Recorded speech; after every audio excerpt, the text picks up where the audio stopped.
Nous sommes là aujourd'hui pour faire un point de presse sur la mort de notre frère François Mancabou.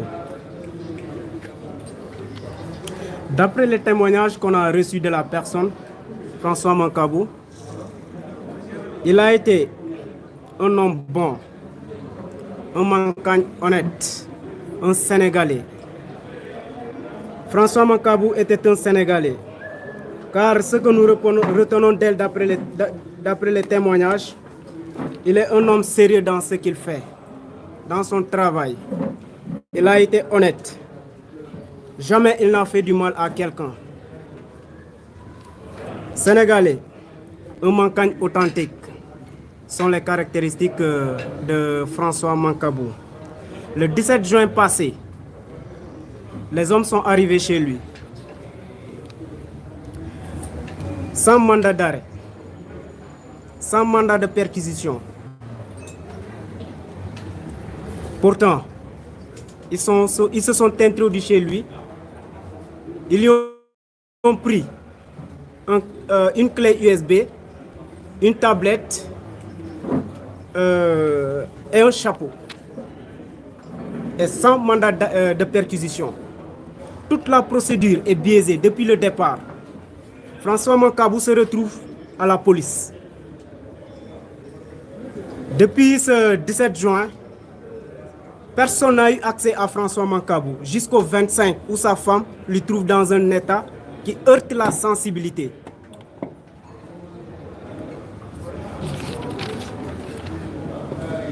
Voilà pourquoi nous sommes là aujourd'hui, pour dénoncer ce qui s'est passé.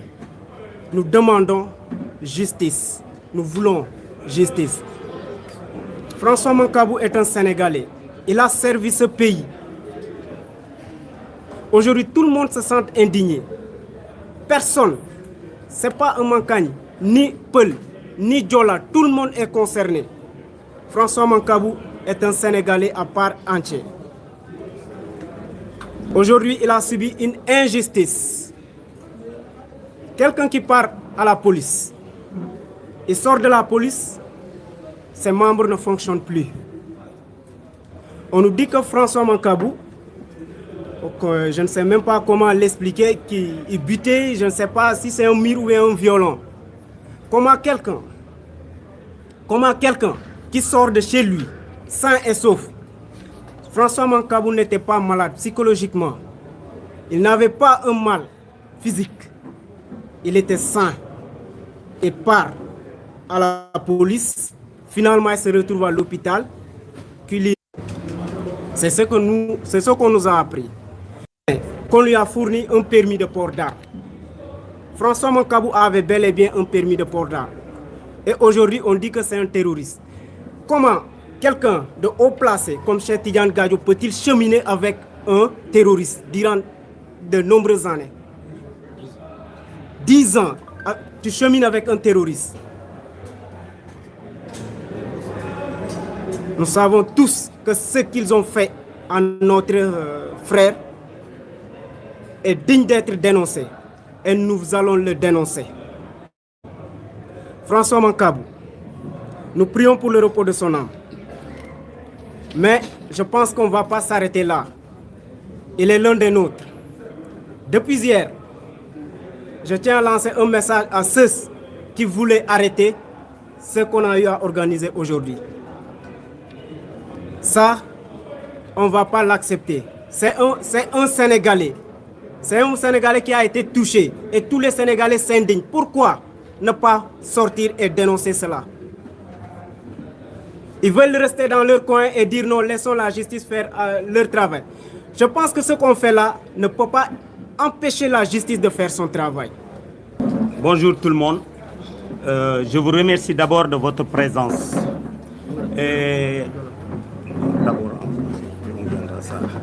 D'abord, je me présente, je me nomme Christophe Mandiaki.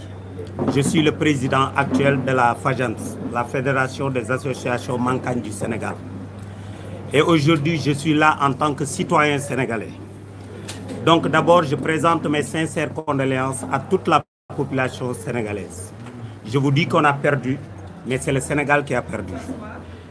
Donc, ce qui veut dire que les condoléances vont aller à l'encontre aussi de la communauté Mankagne et aussi, surtout, du groupe qui font le garde rapproché. Je vous présente mes sincères condoléances. Et aussi, je présente les sincères condoléances à notre roi, le roi Mankagne de Boula, qui vient de perdre son fils. Et je vais partir pour cela de ce que m'avait dit un vieux. Il m'avait appelé un jour, j'étais parti le voir parce qu'il avait perdu son fils. Il me dit, mon fils, j'ai mal. Je lui ai dit que je ne peux pas expliquer ce mal. Il m'a posé des questions en me disant, quand on perd un papa ou bien une mère, comment on l'appelle? On dit qu'on l'appelle les orphelins. Et quand une femme perd son mari ou bien un homme perd sa femme, on dit qu'elle est veuve ou il est veuf. Et il me pose la question, comment on peut m'appeler moi qui viens de perdre mon fils? Et je n'avais pas la réponse à cette question. En français, si vous pouvez m'aider après, vous me donnerez la réponse. Donc, ce qui veut dire que son père, là où il est en train de souffrir. Donc, on va prier pour lui et compatir à sa douleur. Vraiment, il a mal. Il vient de perdre un fils. Et le Sénégal aussi vient de perdre un fils digne. Parce qu'il a travaillé pour l'armée sénégalaise. Il a travaillé pour la nation sénégalaise. Ce qui me conduit à dire aux vieux, du courage. On est derrière vous. Que Dieu fasse les choses comme elles doivent être. Et je vais partir aussi d'une vidéo que j'avais l'habitude de voir dans les réseaux sociaux, où on montrait un homme qui était vêtu en fou et qui disait des phrases en wolof. Dans ce pays, ku wax dëgg ñu ne teg ci sa tànk, ku def dëgg ñu ne la teg ci sa tànk, nit ku dëggu ñu dëggati la. Donc nous, on est en train de partir dans cette lancée dans notre pays. Et c'est ce que je voudrais que le pays revienne à ça. Il y a un seul mot qui peut régler ça, et c'est la vérité. Le mot, je dis vérité, je ne vais même pas mettre l'article. Je dis vérité. Et vérité, ça commence dans nos familles. On néglige beaucoup de choses. Un enfant fait une chose, je peux dire que le banditisme économique, le banditisme dans son sens large, ça commence à partir de la maison. Un enfant vole une chose, on dit, parce que c'est la maison, on met le pied dessus. Un enfant commence à se bagarrer, à sortir des couteaux, on met un pied dessus. Un enfant commence à faire du mal, la torture qu'on essaie d'utiliser aujourd'hui contre les personnes qui sont faibles, que l'on arrête dans les prisons, dans les commissariats. Un enfant fait ça dans le quartier, on met le pied dessus, on dit que c'est affaire de masla. Et les gens grandissent avec cela. Où va aller notre pays, le Sénégal? Si on ne retourne pas à cette vérité, je crois qu'on va aller directement vers un mur. Et j'aimerais que notre pays, notre beau pays, le Sénégal, à partir de cet exemple qui nous est arrivé, à savoir la mort de François et la mort de tant d'autres Sénégalais qui ont été négligés avant lui, où on a mis le pied dessus, que le Sénégal se ressaisisse, qu'on retourne à la vérité. Et cette vérité nous permettra de retrouver notre lustre d'antan. Notre Sénégal d'antan, on ne connaissait pas ça. Lorsqu'on entendait la mort d'une personne, ça faisait tiquer, parce qu'on ne connaissait pas cela. Les assassinats, les crimes, les tortures dans les prisons. Donc ça, on doit veiller, on doit lutter pour cela. Et on est venu ici aujourd'hui pour montrer notre indignation à l'encontre de cette situation. Vraiment, le peuple sénégalais est indigné. La communauté Mankagne est indignée. La jeunesse est indignée. Et je vous prie de nous aider dans ce sens à lutter pour que le Sénégal retrouve sa tranquillité d'antan. Je vous remercie à tout le monde. Merci. Salam alaikum, mbokk Sénégal. Salam alaikum. Yéen ñi fi teew yëpp ñoo ngi leen di gërëm di leen sant seen teewaay. Di wax ni teewaay bi leen rek moo ko tax a jóg moom mooy dëgg. Dañoo bëgg dëgg. Parce que dañoo gis déroulement des faits. Ñu jàpp suñu frère le François Mancabou def ko lu ñu koy def mu mujjee à la mort. Léeg-léeg la ñuy ñaan waa Sénégal, particulièrement le président de la République, que lumière soit faite sur cet événement-là. Leen rek lañ bëgg mooy dëgg, justice mu def liggéeyam ñu xam ne kii lii moom moo xew. Loolu rek moo ñu tax a jóg du leneen. Ñu ngi leen di gërëm di leen sant di wax ni askanu Sénégal ñu baax lañ du ma ne Mankagne kese déedéet muy Mankagne di Joola di Pël di Tukulóor ñu ñoo bokk ndey ñoo bokk bàyyi du yëfu xeet moo ñu tax a jóg mais dañoo bëgg dëgg parce que dañoo boom suñ benn frère bu tudd François Mancabou un Mankagne digne qui a représenté le Sénégal un ancien militaire bu liggéeyal askanom liggéey dignement ñu ñëw di ko toroxale nii mu métti ñu trop méttiwaay boobu noonu moo ñu tax a jóg moo ñu tax a manifester suñu naqar ci jàmm ak salaam di ñaan le président de la république président yow yaa askane ñëpp yow yaa njaboote ñëpp yaa yor doole ji ñoo ngi lay ñaan ci ñaan rek lañ am di lañ ñaan que lumière soit faite loolu rek lañ am ñaan di ñaan le ministre de la justice di ñaan le procureur de la république mu éclaircir nit ñi les sénégalais de cette mort tragique. Mancabou est parti ñu ngi leen di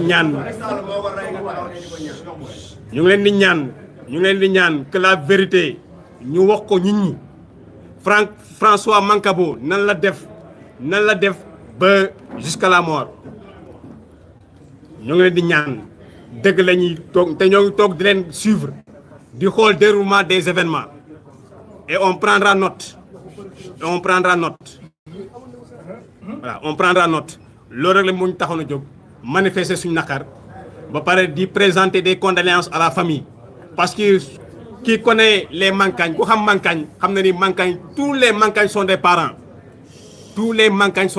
ñoo bokk ndey ñoo bokk baay du ma ne Mankagne kese déedéet mais askanu Sénégal moo sonn ci événements yi nii dañoo sonn monsieur le président de la république dimbali ñu ngir yàlla nga éclaircir ñu ci événement bii nii nga wax ñu François Mancabou nan la def ba mu retrouver à la mort loolu rek lañ lay ñaan ñoo ngi leen di gërëm ñoo ngi leen di sant askanu Sénégal. asalaamaaleykum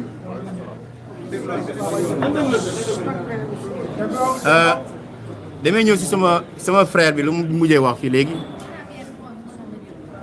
indignation la comme lu mu wax li ñu tax a jóg dafa ëpp ñi ngi koy seetaan depuis ay at ñi ngi rey ay doom jàmbur di rey ay sénégalais suñu frère te kenn bu ñu jógee di wax police jóg gendarmerie jóg ñi leen di jàpp di tëj kaso di leen di toroxal ci biir kaso yi dafa doy et nous bu ñu ñëwee fii tey c'est pas parce que suñu frère Mankagne la ñuy rey moo tax ñu ñëw fii ku ñu rey c'est pas n'importe qui doomu suñu roi la le roi de tous les Mankagnes du monde doomu suñu roi de tous les Mankagnes du monde et ku ñu ne roi xam ni doom prince la donc lui c'est un prince et c'est prince Mankagne yëpp la moo tax ñu déplacé wu ñëw fii tey waruñu Macky Sall bu mbokkoom amoon problème bu mel nii du seetaan ba affaire yi du toll fu mu toll nii de tey daf ñu métti trop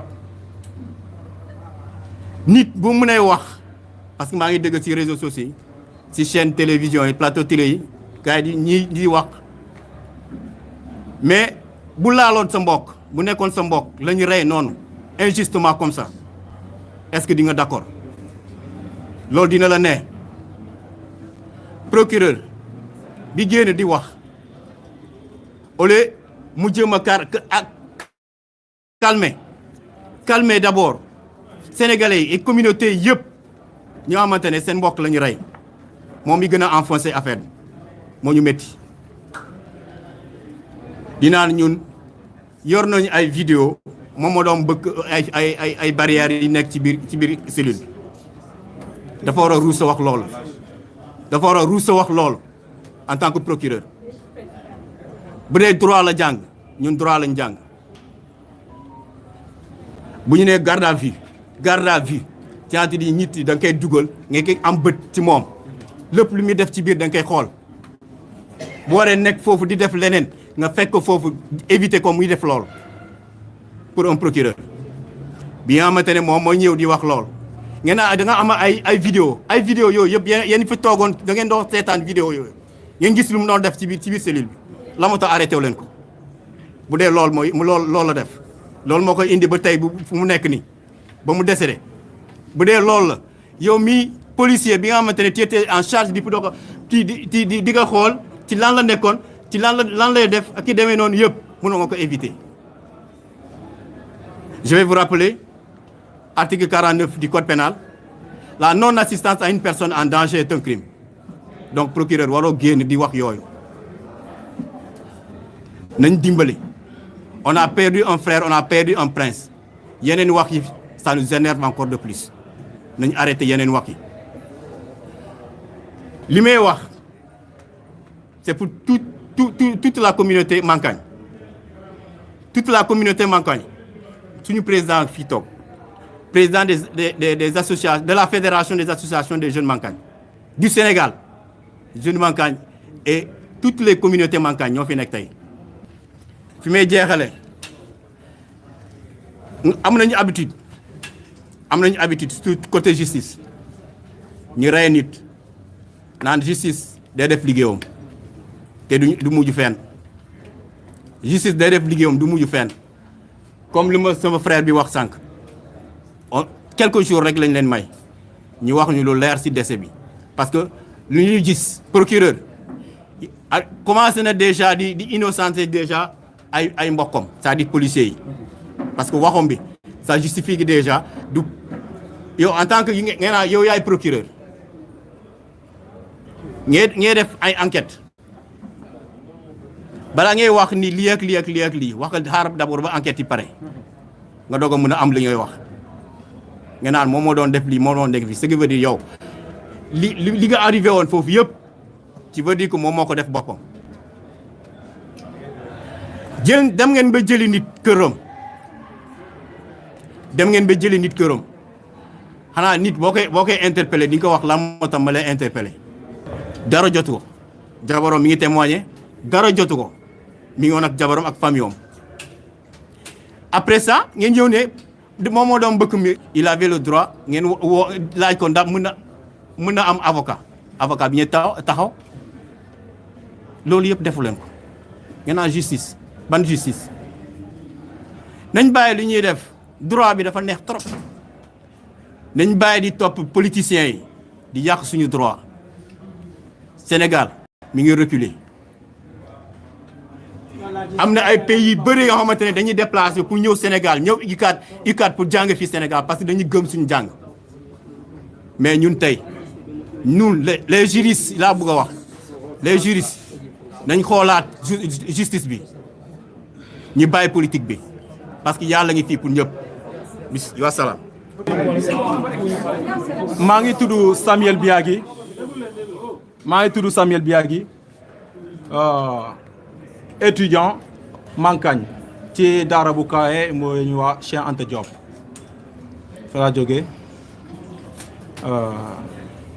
tey lu ñu fi dajaloo mooy ñattu ci ñàkk bakkan bu suñu bàyyi suñu mag ñàkk ci anam yoo xamante ne ñëpp Sénégal yëpp bépp Sénégal la ko gis rafetuñu loolu donc ñiy woo àttekat yi une fois de plus gis nañu ay njombe ñoo xamante ni ñoom kenn waxu ci kenn tegu ci loxo mais une fois xamal sénégalais yi que suñu prince héritier la ñu rey ku ñu war a jiite suba moom la ñu rey donc ñoo ngi xamal ñëpp que deewu François Mancabou ñoo ngi koy nakarlu ba nakar bi fu mu yem ñoo ngi koy nakarlu ñoo ngi laaj àttekat yi nañ def seen liggéey balaa ñun sax ñuy def suñu liggéey parce que la mort ne restera pas sans conséquence une fois encore c'est ce que j'avais à dire. Merci.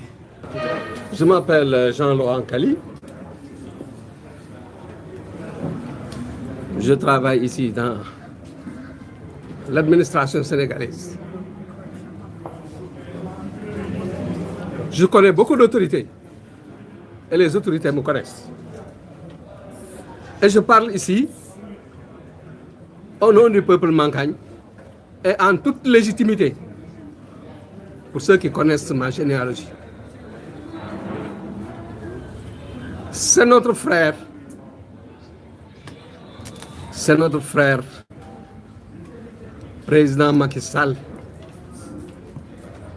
Nous les Mancagnes, on n'a pas de problème avec les Peuls. Jamais.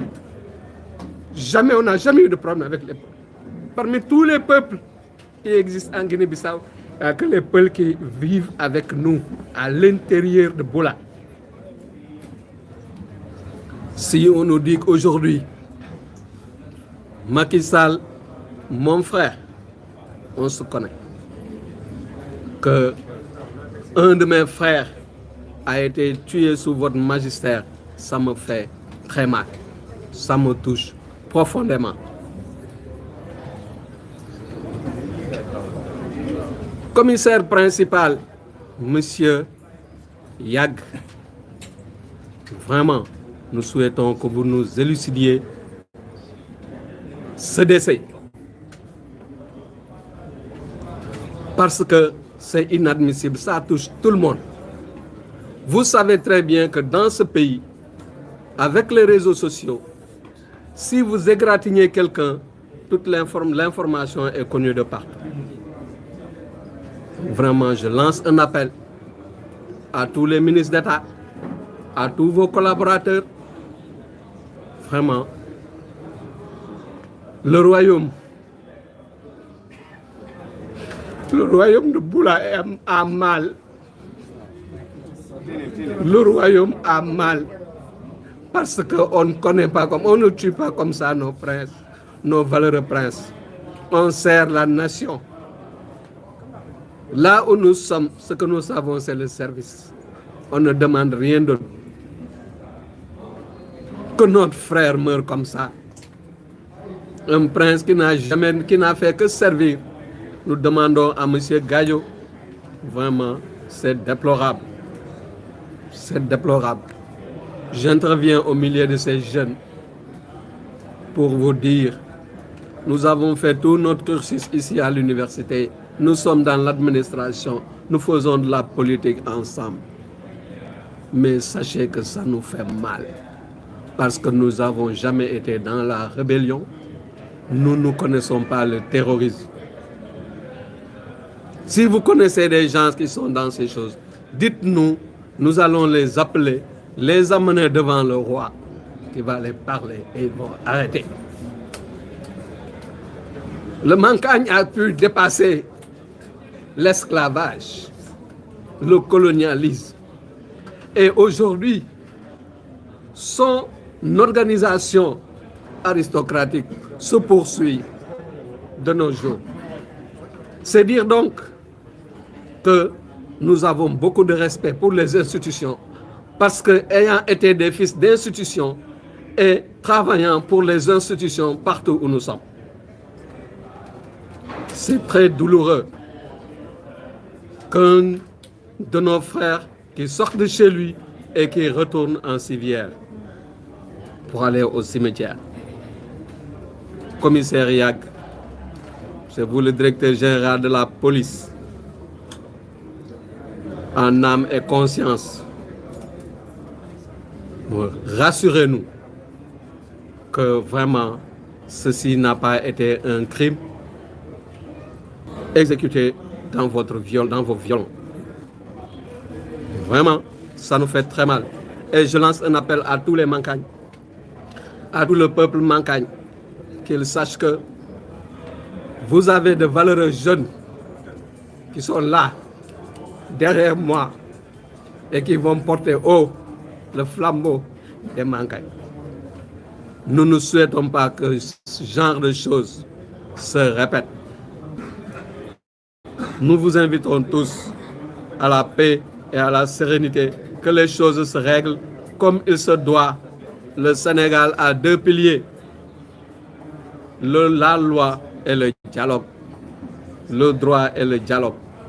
Qu'on soit toujours sur ces deux piliers. ñi ngi leen di remercier di leen nuyu yéen ñëpp seen teewaay di jaale suñu frère Mancagne yëpp décès François bi d'abord ba pare di leen remercier aussi il faut ngeen comprendre leen tamit parce que boo gisee ñuy jaxasoo dafa metti quoi dafa metti tamit décès la il faut ngeen comprendre dañu nekk si dëj boo xam dafa tooy comme ni ko olof yi di waxee alors man dama juste am ay points yoo xam ne ko bëggoon souligner loo ñu bàyyi ko xel ñun Sénégalais ñu bàyyi ko xel François Mancabou du xale quoi macha allah dund na ba am 50 ans. 52 ans. waaw macha allah moom il était garde rapproché de Cheikh Tidiane Gadio c'est-à-dire nañ déglu bu baax yi may wax nag nañ ko déglu bu baax pendant 10 ans dafa utilisation port d'arme permis port d'arme nekk garde rapproché Cheikh Tidiane Gadio qui a été ex-ministre des Affaires étrangères donc il a servi l'État du Sénégal te bien avant loolu il était militaire il a servi l'armée sénégalaise donc kon ñu xool waa ji quoi fi mu jaar yëpp il a servi l'armée sénégalaise mu jóge ci loolu continuer ñëw nekk garde rapproché gouvernement bi weesu bi d'après les rumeurs quand Cheikh Tidiane Gadio a voulu bi muy transhumé dem fekk Macky Sall par principe mu ne moom nekkul ci loolu quoi il n'est pas dans ce monde politique là loolu moo tax mu arrêté ak moom d'ailleurs il paraît que amel na ko xaalis sax quoi Cheikh Tidiane Gadio loolu donc loolu d'après les rumeurs ñu ngi koy dégg mais maintenant te dem nañ ci ba procès sax mu gagné ko te ba léegi Cheikh Tidiane Gadio fay ko xaalisam quand la police dem nañ jógee seen dem këram pour jëli ko police dañ dem këram jëli ko bi ñu dem di ko jëli dañ ko fekk dara jotu ko feebarul woppul dara mettiwu ko ñu fekk ko ak jawaram ak doomam un responsable qui a servi l'armée sénégalaise qui a servi le gouvernement du Sénégal attention hein parce que un garde rapproché mooy koo xam ne il est prêt pour donner sa vie pour donc d'abord donc le gars l'armée sénégalaise c'est quoi un militaire un homme qui est prêt pour donner sa vie pour donc toute sa vie il n'a fait que servir l'État du Sénégal le peuple sénégalais après l'armée dafa dem approcher les hommes politiques tout en espérant tout en au fait teg ko ci liggéey boo xamante ni dara gënu ko noble quoi amul lu gënoon noble garde rapproché amul lu gënoon noble militaire amul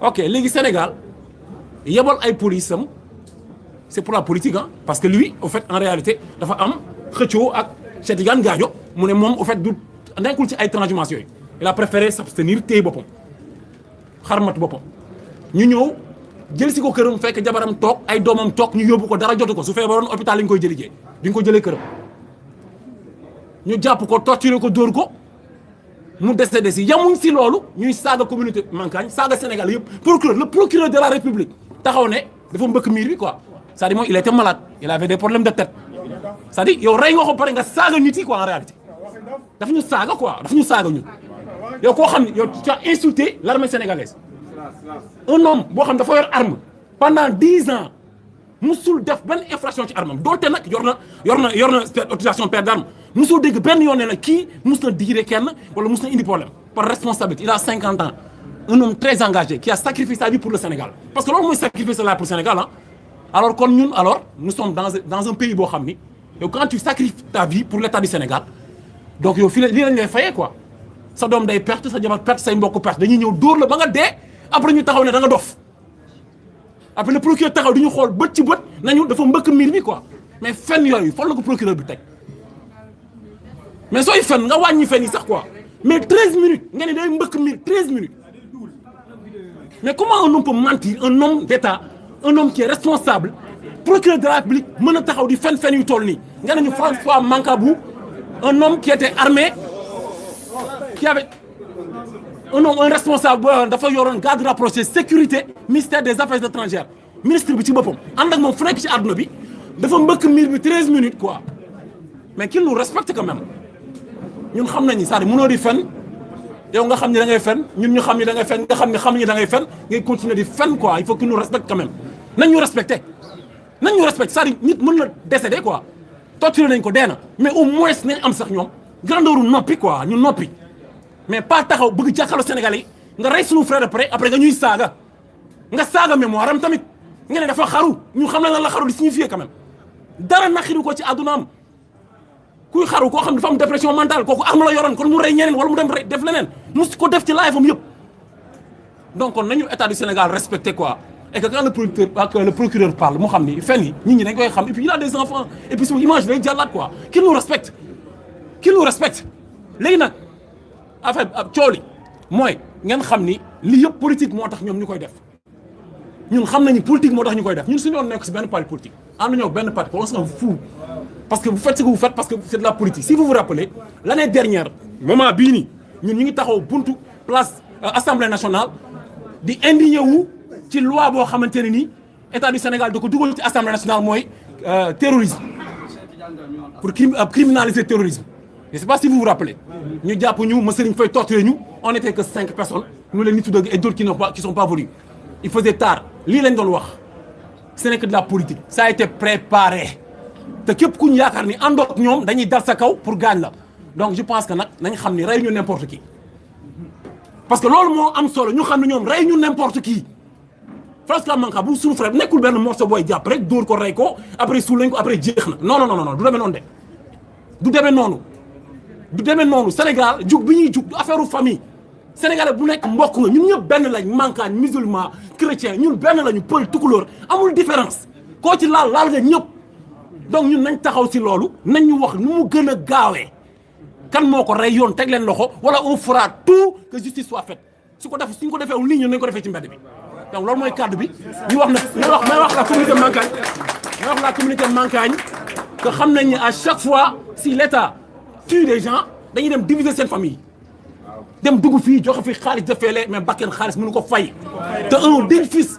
de Mankagne un prince Mankagne mais kenn mu 150 milliards jaru ko taxaw leen ngeen xam ne lii dal François Mancabou suba mën na dal ku nekk si ñun fii kon personne n'est à l'abri jërë ngeen jëf sa sala rasulullah maa ngi leen di gërëm di leen sant presse bi fi teew yëpp di ne message bi maa ngi koy adressé ci suñu roi Mankagne di ko ne bu dee dëgg ñun Mankagne le Mankagne est sacré bu dee dëgg Mankagne baa ngi sacré ba tey ba suba François fi mu ne noonu ak ñëpp ñu ko munti laal képp ku ko teg loxo ba tey mu dem fi mu ne noonu ñun dinañ am justice bi nga xamante ne wute naag justice su fen bu nekk Sénégal. procureur moo taxaw di fen ci kanamu ay nit yi nga xamante ni ay nit yi conscient lañu ay mag ngay wax di n'importe quoi loolu mënuñu koo gëm.